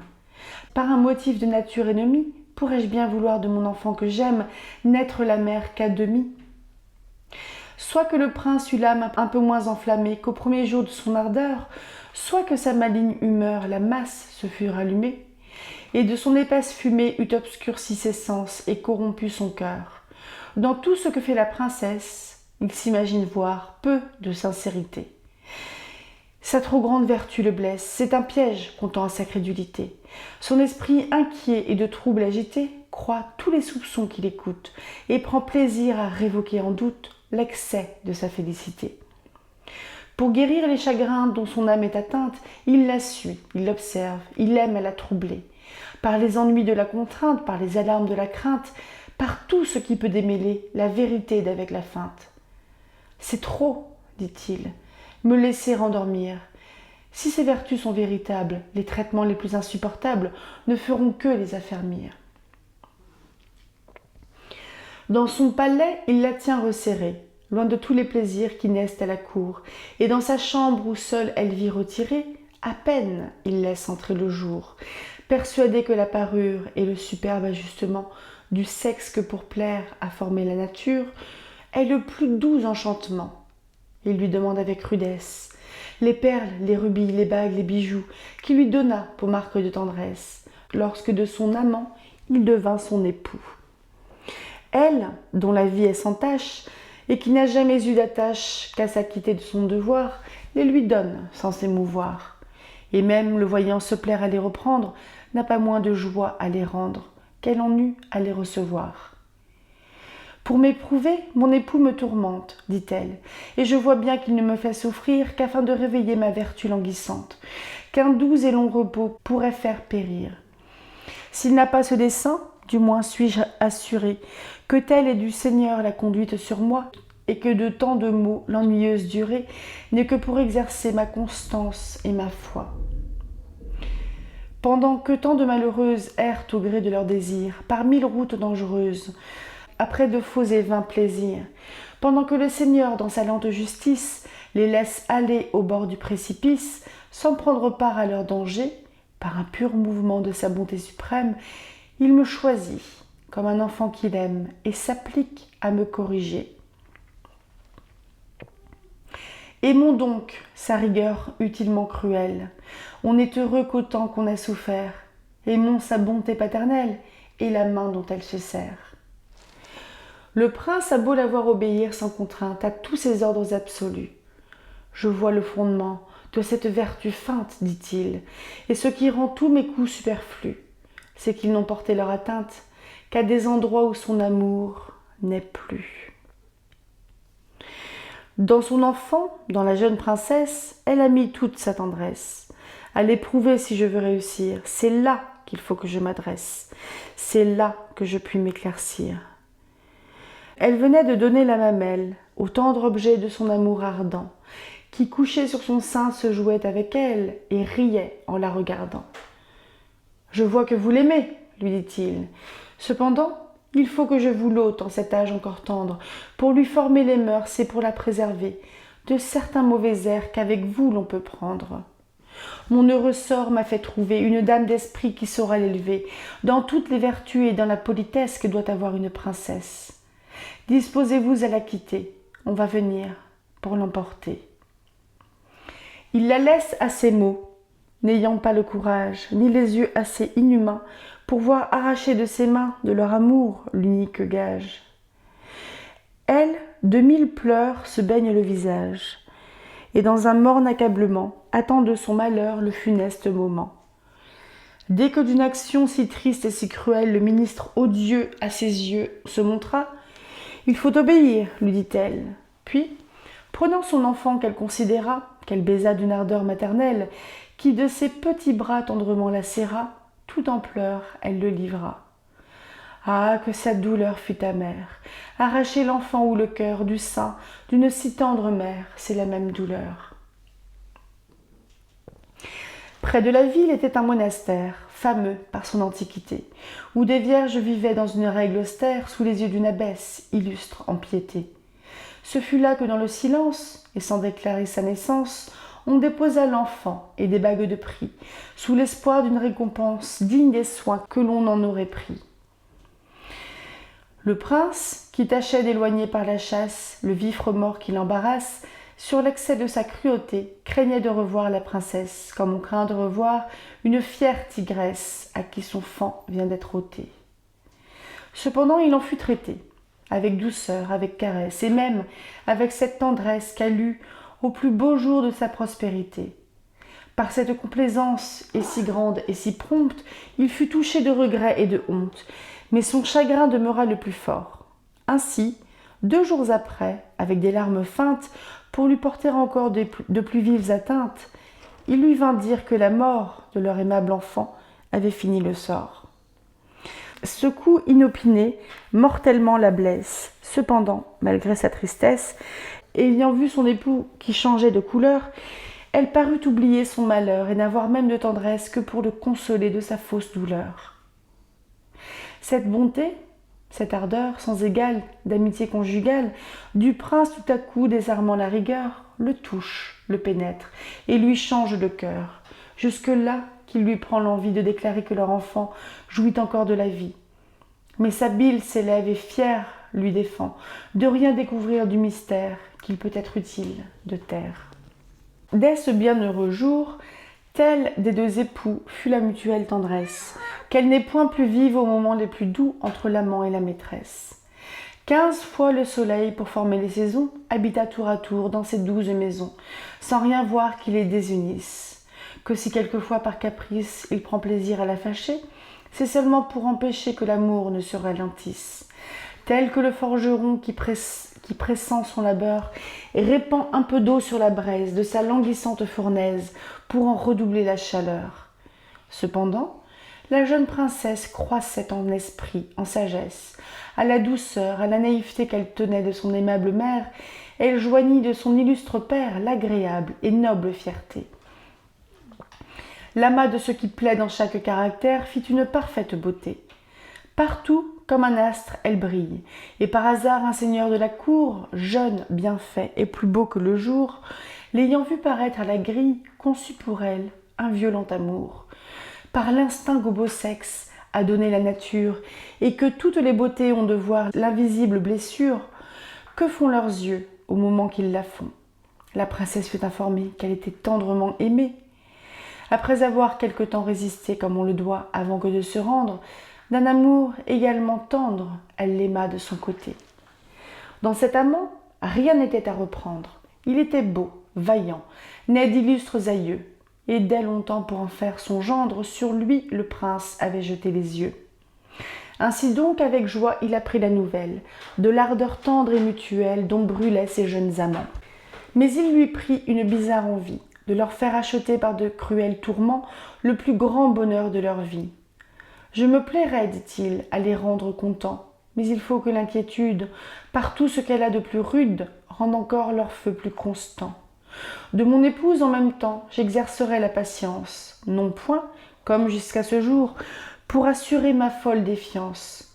Je ne dois plus douter de son amour, mais pour faire éclater aux yeux de tout le monde sa bonté, sa douceur, sa sagesse profonde, afin que de ces dons si grands, si précieux, la terre se voyant parée, en soi de respect pénétré, et par reconnaissance en rende grâce aux cieux. Il déclare en public que, manquant de lignée, en qui l'État un jour retrouve son seigneur, que la fille qu'il eut de son fol hyménée, étant morte aussitôt que née, il doit ailleurs chercher plus de bonheur, que l'épouse qu'il prend est d'illustre naissance, qu'en un couvent on l'a jusqu'à ce jour fait élever dans l'innocence, et qu'il va par l'hymen couronner son amour. On peut juger à quel point fut cruelle aux deux jeunes amants cette affreuse nouvelle. Ensuite, sans marquer ni chagrin ni douleur, il avertit son épouse fidèle qu'il faut qu'il se sépare d'elle pour éviter un extrême malheur. Que le peuple, indigné de sa basse naissance, le force à prendre ailleurs une digne alliance. Il faut, dit-il, vous retirer sous votre toit de chaume et de fougères, après avoir repris vos habits de bergère que je vous ai fait préparer. Avec une tranquille et muette constance, la princesse entendit prononcer sa sentence. Sous les dehors d'un visage serein, elle dévorait son chagrin. Et sans que la douleur diminuât ses charmes, de ses beaux yeux tombaient de grosses larmes. Ainsi que quelquefois, au retour du printemps, il fait soleil et pleut en même temps. « Vous êtes mon époux, mon seigneur et mon maître, dit-elle en soupirant, prête à s'évanouir. Et quelque affreux que soit ce que je viens d'ouïr, je saurai vous faire connaître que rien ne m'est si cher que de vous obéir. » Dans sa chambre, aussitôt seule, elle se retire, et là, se dépouillant de ses riches habits, elle reprend, paisible et sans rien dire, pendant que son cœur en soupire, ce qu'elle avait en gardant ses brebis. En cet humble et simple équipage, elle aborde le prince et lui tient ce langage. « Je ne puis m'éloigner de vous, sans le pardon d'avoir su vous déplaire. Je puis souffrir le poids de ma misère, mais je ne puis, Seigneur, souffrir votre courroux. Accordez cette grâce à mon regret sincère, et je vivrai contente en mon triste séjour, sans que jamais le temps altère ni mon humble respect, ni mon fidèle amour. » Tant de soumission et tant de grandeur d'âme, sous un si vil habillement, qui dans le cœur du prince, en ce même moment, réveilla tous les traits de sa première flamme, allait casser l'arrêt de son bannissement. Ému par de si puissants charmes, et prêt à répandre des larmes, il commençait à s'avancer pour l'embrasser, quand tout à coup, l'impérieuse gloire d'être ferme en son sentiment, sur son amour, remporta la victoire, et le fit en ces mots répondre durement. « De tout le temps passé, j'ai perdu la mémoire. Je suis content de votre repentir. Allez, il est temps de partir. » Elle part aussitôt, et regardant son père qu'on avait revêtu de son rustique habit, et qui, le cœur percé d'une douleur amère, pleurait un changement si prompt et si subit. « Retournons, lui dit-elle, en nos sombres bocages. Retournons habiter nos demeures sauvages, et quittons sans regret la pompe des palais. Nos cabanes n'ont pas tant de magnificence, mais on y trouve, avec plus d'innocence, un plus ferme repos, une plus douce paix. Dans son désert, à grand-peine arrivée, elle reprend équenouille et fuseau, et va filer au bord des mêmes eaux où le prince l'avait trouvée. Là, son cœur tranquille et sans fiel, cette fois, le jour demande au ciel qu'il comble son époux de gloire, de richesse, et qu'à tous ses désirs il ne refuse rien. Un amour nourri de caresses n'est pas plus ardent que le sien. Ce cher époux qu'elle regrette, voulant encore l'éprouver, lui fait dire dans sa retraite qu'elle est à le venir trouver. Grisélidis, dit-il, dès qu'elle se présente. Il faut que la princesse à qui je dois demain, dans le temple, donner la main, de vous et de moi soit contente. Je vous demande ici tous vos soins, et je veux que vous m'aidiez à plaire à l'objet de mes vœux. Vous savez de quel air il faut que l'on me serve. Point d'épargne, point de réserve. Que tous sentent le prince et le prince amoureux. Employez toute votre adresse, apparez son appartement, que l'abondance, la richesse, la propreté, la politesse s'y fassent voir également. Enfin, songez incessamment que c'est une jeune princesse que j'aime tendrement. Pour vous faire entrer davantage dans les soins de votre devoir, je veux ici vous faire voir celle qu'à bien servir mon ordre vous engage. Telle qu'aux portes du Levant se montre la naissante Aurore, telle parut en arrivant la princesse, plus belle encore. Griséidis, à son abord, dans le fond de son cœur, sentit un doux transport de la tendresse maternelle. Du temps passé, de ses jours bienheureux, le souvenir en son cœur se rappelle. Hélas, ma fille, en soi-même, dit-elle, si le ciel favorable eût écouté mes vœux, serait presque aussi grande et peut-être aussi belle. Pour la jeune princesse, en ce même moment, elle prit un amour si vif, si véhément, qu'aussitôt qu'elle fut absente, en cette sorte au prince elle parla, suivant sans le savoir l'instinct qui s'en mêla.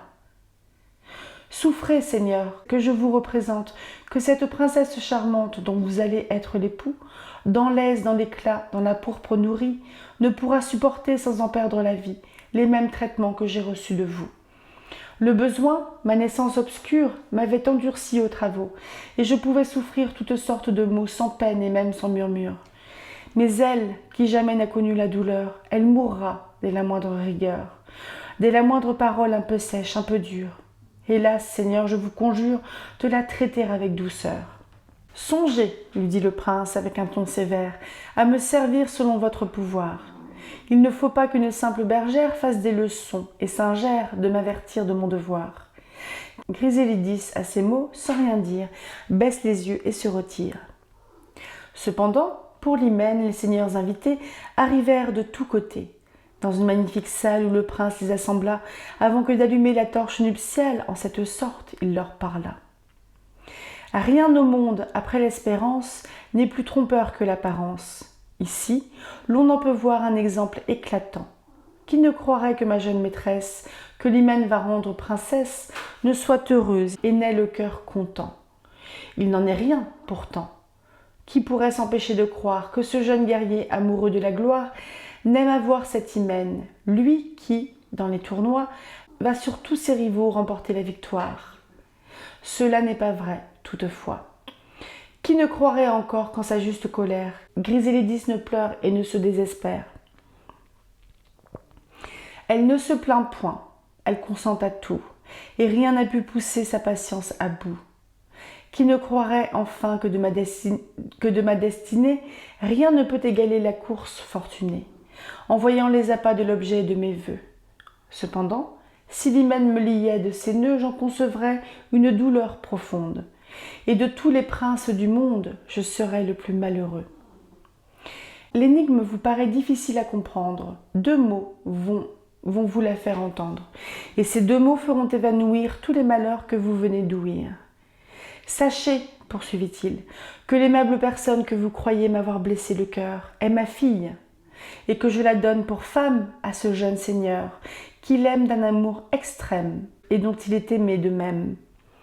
Sachez encore que, touché vivement de la patience et du zèle de l'épouse sage et fidèle que j'ai chassée indignement, je la reprends, afin que je répare, par tout ce que l'amour peut avoir de plus doux, le traitement dur et barbare qu'elle a reçu de mon esprit jaloux. Plus grande sera mon étude à prévenir tous ses désirs, qu'elle ne fût dans mon inquiétude à l'accabler de déplaisir. Et si dans tous les temps doit vivre la mémoire des ennuis dont son cœur ne fut point abattu, je veux que plus encore on parle de la gloire dont j'aurai couronné sa suprême vertu. Comme quand un épais nuage a le jour obscurci et que le ciel de toutes parts noirci menace d'un affreux orage. Si de ce voile obscur par les vents écartés, un brillant rayon de clarté se répand sur le paysage, tout rit et reprend sa beauté. Telle, dans tous les yeux où régnait la tristesse, éclaire tout à coup une vive allégresse.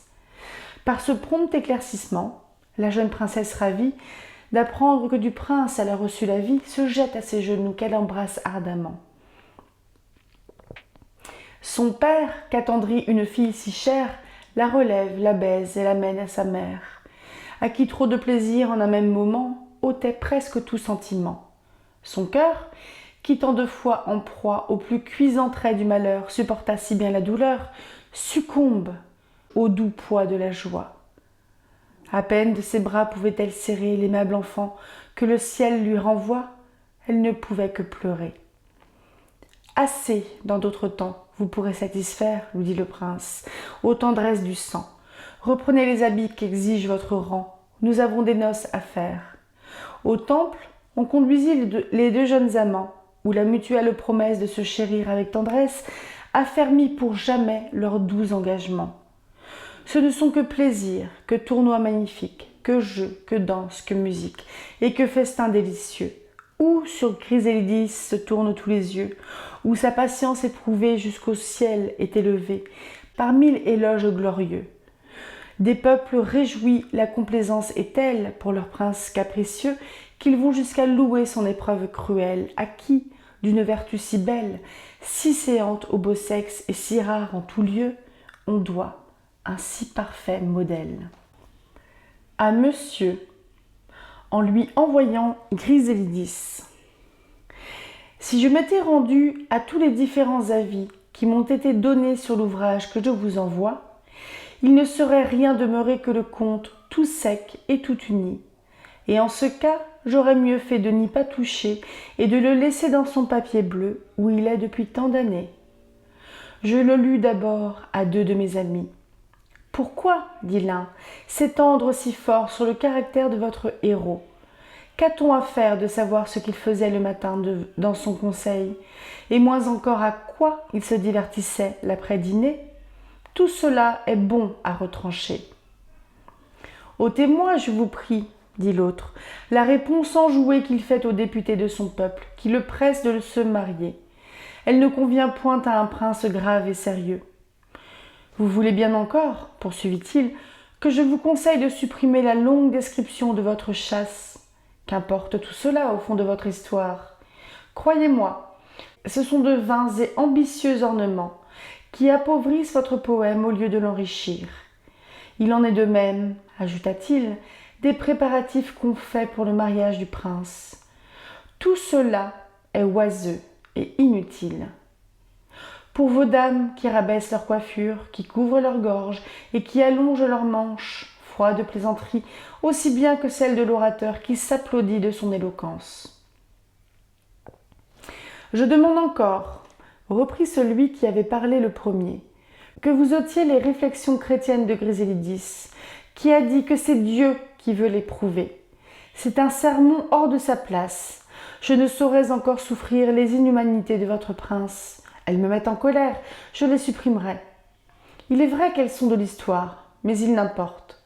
J'ôterai encore l'épisode du jeune seigneur qui n'est là que pour épouser la jeune princesse.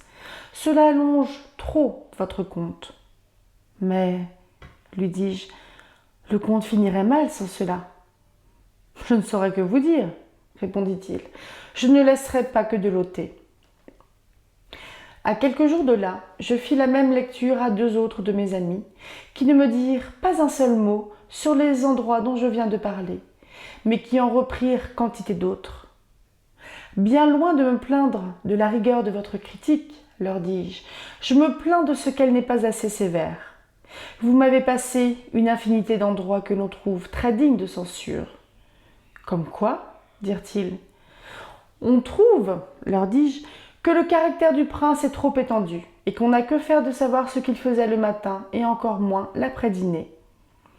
On se moque de vous, dirent-ils tous deux ensemble, quand on vous fait de semblables critiques. On blâme, poursuivis-je, la réponse que fait le prince à ceux qui le pressent de se marier, comme trop enjouée et indigne d'un prince grave et sérieux. Bon, reprit l'un d'eux, et où est l'inconvénient qu'un jeune prince d'Italie, pays où l'on est accoutumé de voir les hommes les plus graves et les plus élevés en dignité dire des plaisanteries, et qui d'ailleurs fait profession de mal parler et des femmes et du mariage, matière si sujette à la raillerie, se soit un peu réjoui sur cet article. Quoi qu'il en soit, je vous demande grâce pour cet endroit, comme pour celui de l'orateur, qui croyait avoir converti le prince, et pour le rabaissement des coiffures. Car ceux qui n'ont pas aimé la réponse enjouée du prince ont bien la mine d'avoir fait main basse sur ces deux endroits-là. Vous l'avez deviné, lui dis-je, mais d'un autre côté, ceux qui n'aiment que les choses plaisantes n'ont pu souffrir les réflexions chrétiennes de la princesse, qui dit que c'est Dieu qui la veut éprouver. Ils prétendent que c'est un sermon hors de propos. Hors de propos ? Reprit l'autre. Non seulement ces réflexions conviennent au sujet, mais elles y sont absolument nécessaires. Vous aviez besoin de rendre croyable la patience de votre héroïne. Et quel autre moyen aviez-vous que de lui faire regarder les mauvais traitements de son époux, comme venant de la main de Dieu ? Sans cela, on la prendrait pour la plus stupide de toutes les femmes, ce qui ne ferait pas assurément un bon effet. On blâme encore, leur dis-je, l'épisode du jeune seigneur qui épouse la jeune princesse. On a tort, reprit-il. Comme votre ouvrage est un véritable poème, quoique vous lui donniez le titre de nouvelle, il faut qu'il n'y ait rien à désirer quand il finit. Cependant, si la jeune princesse s'en retournait dans son couvent sans être mariée après s'y être attendue, elle ne serait point contente, ni ceux qui liraient la nouvelle. Ensuite de cette conférence, j'ai pris le parti de laisser mon ouvrage, tel à peu près qu'il a été lu dans l'Académie. En un mot, j'ai eu soin de corriger les choses qu'on m'a fait voir être mauvaises en elles-mêmes. Mais à l'égard de celles que j'ai trouvées n'avoir point d'autre défaut que de n'être pas au goût des quelques personnes, peut-être un peu trop délicates, j'ai cru n'y devoir pas toucher. Est-ce une raison décisive d'ôter un bon mets d'un repas parce qu'il s'y trouve un convive qui par malheur ne l'aime pas? Il faut que tout le monde vive et que les mets, pour plaire à tous, soient différents comme les goûts. Quoi qu'il en soit, j'ai cru devoir m'en remettre au public qui juge toujours bien. J'apprendrai de lui ce que j'en dois croire et je suivrai exactement tous ses avis, s'il m'arrive jamais de faire une seconde édition de cet ouvrage.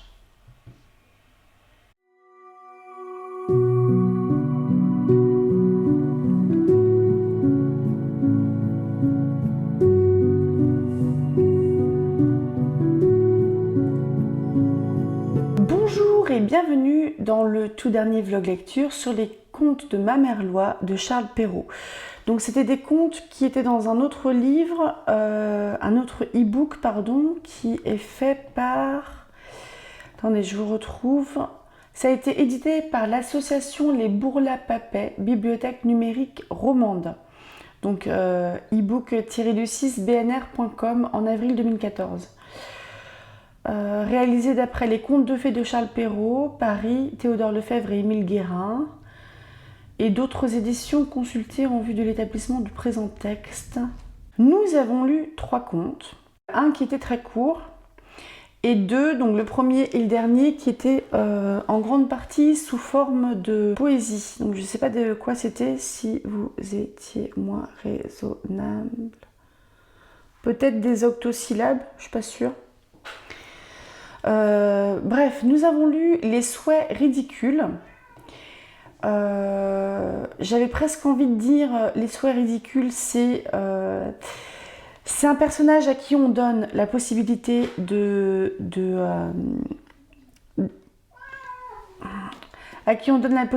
réaliser tous ses souhaits et qui prend des décisions débiles. Mais en fait, en y réfléchissant après quelques minutes, parce que j'ai un petit peu, je n'enchaîne pas le vlog lecture directement à la suite de la lecture des 3 contes, parce que je fais souvent des pauses, je bois un coup, etc. Et bref, ça m'a donné quelques minutes de recul sur ma lecture et de micro-réflexion. Et en fait, je me suis dit que cette thématique de... que quelqu'un a la possibilité de changer drastiquement sa vie de manière positive parce qu'il a frotté une lampe et qu'un génie en est sorti, parce qu'il rencontre une fée qui lui dit t'as droit à ça. C'est quand même une thématique très courante dans les contes. Je suis quasiment sûre de l'avoir lu dans Les Mille et une Nuits au moins une fois. Je suis quasiment sûre de l'avoir lu chez Grimm et ou chez Andersen, voire très fortement, sous plein de formes différentes. Et soit on avait un personnage à qui on laisse ce choix-là, qui est très naïf parce que c'est un enfant, parce qu'il est un petit peu imbécile sur les bords, parce qu'il est très naïf. Soit on a des gens qui sont très simples, parce que je pense que quelqu'un d'éduqué, à qui on donne... Je me souviens même, tiens, il y avait comme ça une histoire de... Je sais plus si c'était un sultan ou quelque chose comme ça, ou un vizir, qui trouve un coffre, il me semble, dans un filet. Et en fait, dans ce coffre libère un génie, ou alors il y a une espèce de lampe dans ce coffre qui libère un génie, un truc comme ça. Et il y avait un cadavre, il me semble bien, dans ce filet-là aussi. Peut-être la personne à qui appartenait ce coffre. C'est très vague, donc si quelqu'un a déjà entendu ça, n'hésitez pas à me le dire. Je suis sûre de... Je suis pas sûre de tous les détails, mais je suis sûre du truc. Et je crois bien en fait que soit c'est dans ce conte-là ou un autre, que la personne qui a sauvé, entre guillemets, qui a libéré le génie, et le génie lui demande du coup les 3 vœux en fait qu'il souhaite. Et le gars il dit en fait j'ai ce qu'il faut, donc si tu veux je te libère, je souhaite de te libérer. Et le génie il est libéré, mais il comprend pas. Il comprend pas comment, avec la possibilité, un pouvoir si grand, c'était pas un vizir, je crois que c'était un pêcheur qui a relevé des filets. Et donc le génie, il ne comprend pas comment, avec un pouvoir, une possibilité si grande d'améliorer drastiquement sa vie ou d'améliorer le monde, le pêcheur il dit juste non, moi ça me va, ma petite cabane, mon filet de pêche, je veux juste à la limite à chaque fois que je jette mon filet dans la rivière ou dans le lac, de remonter quelque chose qui puisse me permettre de me nourrir. Parce qu'il me semble bien que ce pêcheur-là, c'était un pêcheur. Ce pêcheur-là, il y allait souvent, et là ça faisait quelques jours qu'il remontait rien, donc il crevait un peu la dalle parce que c'était son moyen de subsistance, et s'il remonte rien, il remonte rien. Et il me semble que c'est le seul truc qu'il a demandé, c'est de remonter toujours quelque chose, et ensuite il a libéré le génie. Et quelque part, c'est beaucoup plus intelligent que l'espèce de cruche là qui dit qu'il veut du boudin. Enfin, je pense qu'il y avait une sorte d'humour chez Perrault, mais bon, j'y suis pas vraiment sensible. Je n'ai pas trop aimé. Dans cette version-là, on n'a pas les moralités. Par contre, je trouve que Perrault, en termes de musicalité, de rythme, à l'oreille, ça sonne quand même très bien. C'est très joli. C'est très joli quand c'est en poésie, quand c'est en métrique, etc. Je n'ai pas les bons termes, hein. Moi la poésie, j'en lis pas beaucoup.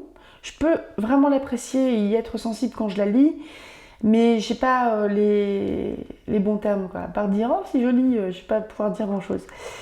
Mais c'est plein de figures de style aussi. Je sais pas si c'était dans ce conte-là ou dans l'autre, ou dans Griselidis.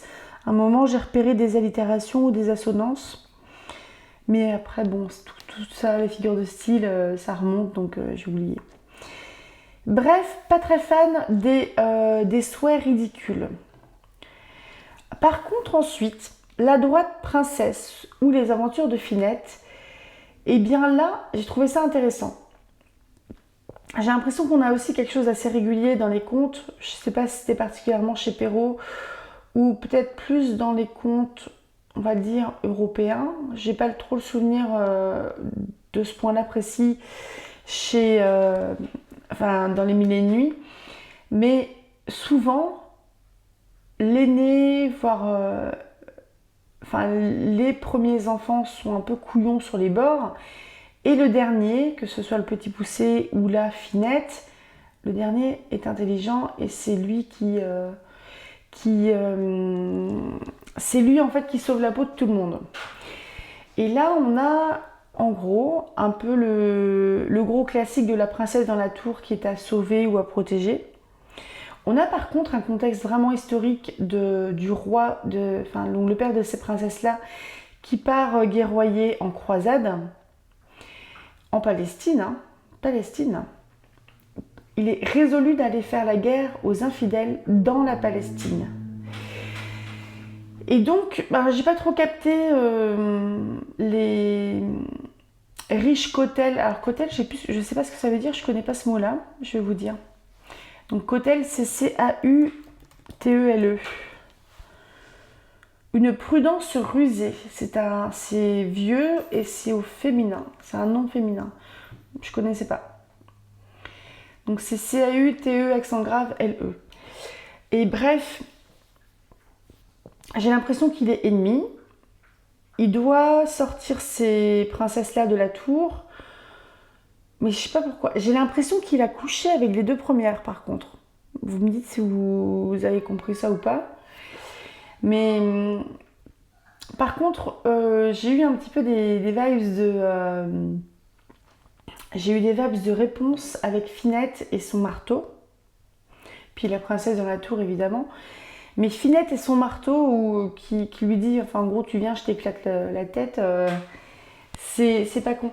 Et c'est vraiment un conte qui est ancré dans le médiéval avec la description du château, le trou d'égout, je crois que c'était le bon terme, etc. Tu m'étonnes qu'il ait vexé le mec.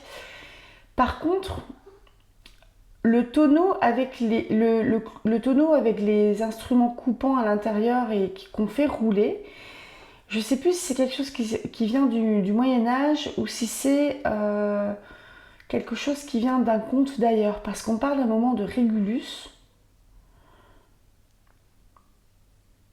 Quoique Finette ne fût pas romaine, elle ne fut pas plus effrayée du supplice qu'on lui préparait que Régulus, avec un accent aigu, ne l'avait été autrefois à la vue d'un destin pareil. Là pareil, j'ai pas la référence. Je ne sais point d'où ça vient. Je vais mettre Régulus tonneau. Bon allez, je prends le premier. Le supplice de Régulus, enfermé par les Carthaginois dans un tonneau muni de pointes de fer. Le personnage de Finette, moi je suis assez fan. J'aime bien, il change. Donc Griselidis. Griselidis, c'est un conte en poème, un conte en vers. Je suis fatiguée, j'ai du mal. Qui a été dédicacé à Mademoiselle. Mais Mademoiselle, Mademoiselle quelque chose. D'ailleurs, ceux qui ont fait des lettres classiques, je pense plus les lettres classiques, est-ce que vous savez pourquoi des fois, dans des livres, des noms, j'imagine des noms de vrais gens ou des noms de villes vont juste être mis avec une initiale, genre Madame V ou la ville de H, vous voyez? Je sais pas pourquoi, c'est dans le but d'anonymiser entre guillemets la personne ou le lieu pour pas que ce soit reconnu. Je trouvais ça bizarre. Bon alors Griselidis par contre, non mais les filles au secours, là je dis vraiment les filles. Si vous tombez un jour sur un mari qui vous soumet à tellement de questions par rapport à ses insécurités, mais fuyez, grave, et envoyez-le chez le psy, c'est pas possible. Alors là, le côté un petit peu chrétien, genre oui, c'est Dieu qui m'envoie ces épreuves. Non, c'est le mec. Enfin, moi je suis pas croyante, donc c'est ce que je vais vous dire. Mais ça m'a un peu gonflé que cette personne-là et que Griselidis ait tant de dévouement, que le mec il aille jusqu'à lui prendre leur enfant, qu'elle n'élève pas, qu'il fasse semblant d'épouser sa fille sans donner son identité ni à sa fille, ni l'identité de sa fille à sa mère. Oh non mais au secours, ça va pas du tout. Enfin non mais ce gars-là, mais faut pas enfermer les filles au couvent, faut que lui il aille dans un monastère, c'est pas possible. Bref, j'ai aimé ce prénom de Griselidis. Je l'ai trouvé très joli dans la description du paysage, la chasse, le début de la relation entre le prince avec un grand P et la petite bergère et compagnie. Mais le mec, en fait, il doute de ces relations-là. Moi, ça me va pas. Enfin, après, je pense que ça me va pas parce que peut-être 2-3 siècles après, on voit que c'est vachement daté, entre guillemets. C'est des choses qu'on ne lit plus de nos jours. C'est des choses qu'on n'écrit plus de nos jours. Donc, c'est des choses qu'on ne lit plus de nos jours. Mais bon, j'ai pas aimé. Bon, après, il y a l'happy end. Mais alors, qu'est-ce qu'elle a mangé, la pauvre Griselidis, et la pauvre gamine aussi. Oh non, au secours. Après, j'ai l'impression aussi que la dernière partie, là, à Monsieur Machin, en lui envoyant Griselidis, qu'il se justifie en quelque sorte de ses choix scénaristiques, ses choix en termes de construction de personnage, et qu'il affirme en fait ces choix-là, même s'il a subi des critiques disant bah non, ça c'est trop, non, le personnage il est un peu comme si, j'aime pas trop. Et vu qu'il a eu, il a eu des critiques négatives, mais il a eu aussi des critiques positives, au final, il fait le choix de croire les critiques positives et d'affirmer son choix d'auteur. Donc là, ok. Je trouve même intéressant, en fait, le rapport à la critique qui est exposé là. Qu'est-ce qu'il y avait encore? Je suis pas fan. Donc Perrault, je crois que j'ai lu, il me semble que j'ai bien lu tous les contes. Je suis bien contente de l'avoir fini. Au revoir Perrault, à tout jamais. Hein. Non, c'est pas mon truc. Je suis désolée, mais Perrault, ouais, j'ai profondément pas vraiment aimé. Je suis pas fan du tout. Après, je suis pas en train. Enfin, j'ai sûrement mon regard de femme du 21e siècle qui dit bah non, c'est pas très féministe tout ça, mais non, mais il n'y a pas que ça, il n'y a pas que ça du tout. On va partir sur des contes régionaux, donc particulièrement des contes de chez moi, la Bretagne. Ça va être des choses qui vont être à la fois plus terre à terre que ce qu'on a pu lire chez Perrault, donc où il va être un peu question des paysans qui déplacent les bornes de leurs champs pour agrandir leurs champs, donc ils volent un peu de la terre du voisin, etc. On va avoir accès aussi aux créatures folkloriques de par chez moi. Il y a les Corrigans, les Marie Morgane, enfin en gros il y a du lutin qui tresse les crinières des chevaux, qui peut faire tourner le lait parce que vous l'avez fait chier, mais les Marie Morgane qui sont des sirènes. Donc je vais farfouiller un petit peu tout ça qui est libre de droit, et vous verrez samedi prochain. Je me dis que au pire du pire, s'il n'y a pas de vidéo samedi prochain, c'est que j'ai pas trouvé un truc qui me convenait et que je réfléchis encore. Je vous souhaite sur ce un très bon samedi. Rêvez tout grand, lisez tout plein. N'hésitez pas à me dire ce que vous pensez de Perrault aussi, parce que j'ai l'impression d'avoir la dent un petit peu dure envers lui, parce que autant j'aime bien le style, la musicalité de ses phrases, j'aime bien ce qu'il écrit en vers, mais après, le fond, je suis pas fan. Franchement, je suis pas très fan. Enfin, je suis pas fan de ce que ça me fait interpréter.